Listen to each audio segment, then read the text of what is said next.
hindi po maghintay doon yung nga pong market, kumbaga, at hindi rin naman po sila masyadong maabala. Yun, okay.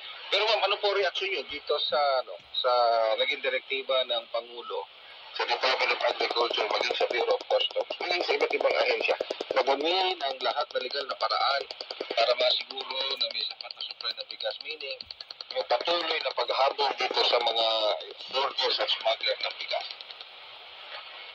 Ito po yung prerogative ng Pangulo at ginagawa po niya ang lahat ng kanyang makakaya para gawin sapat yung pagulong po. Yan, sige, habang inantabayan natin si Miss Rowena Satigon, ang lead convener at Philippine Rice Industry Stakeholder Movement.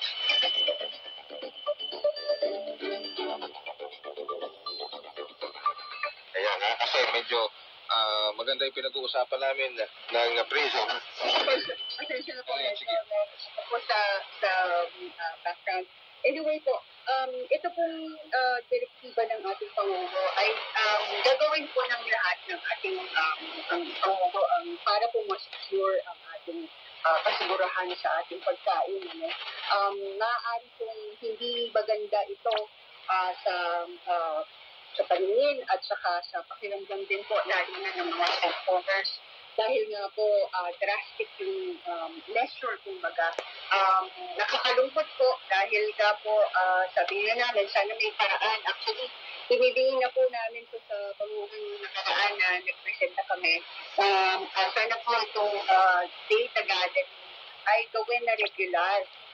Na magkaroon po ng sapat na datos at statistics na gagamitin ng ating private sectors at ang ating gobyerno para po pagkasya ng mga stocks, ng inventory, para po ito po yung gagamitin natin sa pagdedesisyon kung gaano po ba kadami ang bibilihin natin na palay o gaano po ba karami ang bibilihin natin bigas doon sa ating mga kailangan sa ating hanap buhay para po may guide.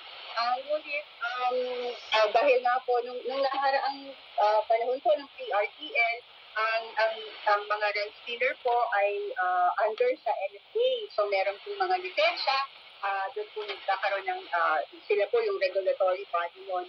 At yung inventory po ng pagpunta sa mga bodega, sa mga rice mill at bodega, ay nagaganap po ito regularly na kinukuha po ito ng ating mga NFA na naka-assign doon.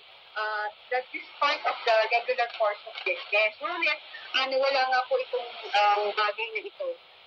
Kaya po parang nanghuhula. Napunta po sa PSA ito at binigyan din po namin ng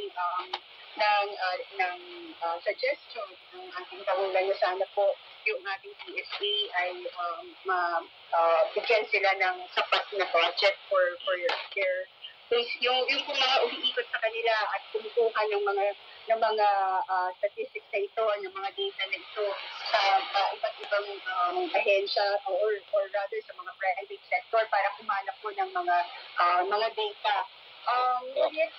Importante rin po na dapat real time po yung data nito, yung rate, para po ito po yung magamit.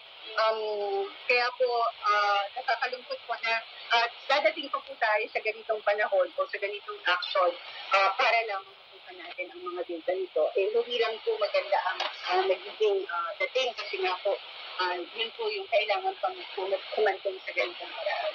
Alright, maraming salamat po. Gusto ko mapahabain, Ma'am Rowena. Maraming salamat po. Sana magkaroon kami ng pangalawang pagkakataon makaulayaw kayo sa Department para malaman namin kung ano at ang mandato at anong kalawak ang binubuo ng prison bilang lead convener. Maraming salamat po, Ma'am Rowena. Thank you. Mabuhay po kayo. Mabuhay din po kayo at maraming salamat.